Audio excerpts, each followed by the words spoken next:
From the national newsroom of the Canadian Press, I'm Karen Rebo. Iran has reimposed restrictions this morning on the Strait of Hormuz after the U.S. said reopening the channel wouldn't end the American blockade. Saturday, Iran's Joint Military Command warned that transit through the strait would remain blocked as long as the U.S. blockade of Iranian ships and ports continues. The announcement followed U.S. President Donald Trump's statement last night that the American blockade will remain in full force until Tehran reaches a deal, and he wouldn't commit to extending the current ceasefire. Maybe I won't extend it, but the blockade is going to remain.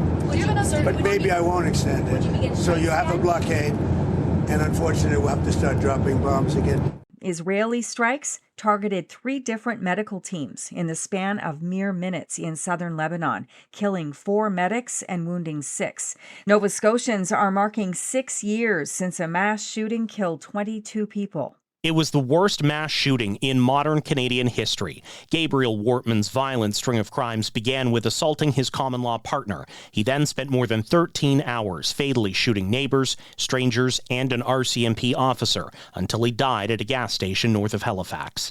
The shooting prompted a public inquiry that made more than 100 recommendations to improve policing and address intimate partner violence.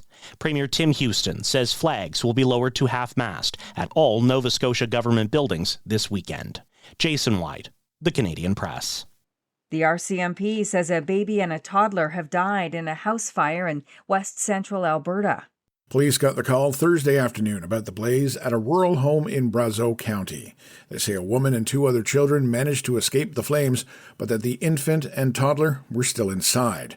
Now, despite great efforts to bring the inferno under control, firefighters reported a rescue wasn't possible. The cause of the fire remains under investigation. Rob Westgate, The Canadian Press. Public health officials have confirmed more cases of salmonella infection linked to a Hamilton, Ontario restaurant.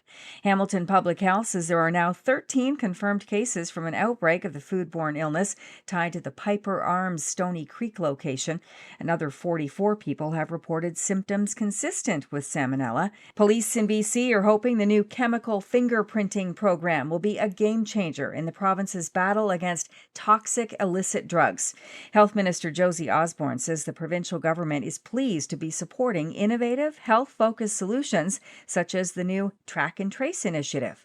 It's a program that uses advanced technology to rapidly analyze substances that are seized by police, identifying toxic compounds and tracking how they move through communities.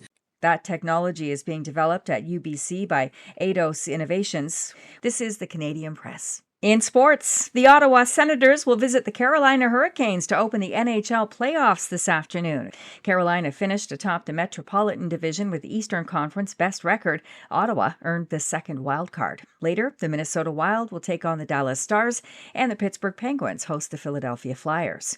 The Toronto Raptors open the NBA playoffs in Cleveland this afternoon against the Cavaliers.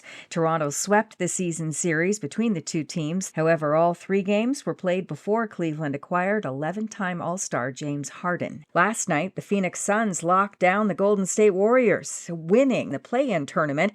The Suns took the number 8 seed in the Western Conference playoffs and will face a defending champion Oklahoma City Thunder Sunday in Game 1. The Orlando Magic found their winning formula. Desperation works. Facing elimination, the Magic rolled past Charlotte in an Eastern Conference play-in game, getting a matchup with top-seeded Detroit as their reward. From the Canadian Press, I'm Karen Rebo. Thanks for listening. Don't forget to follow and subscribe. For more of today's top stories, visit thecanadianpressnews.ca.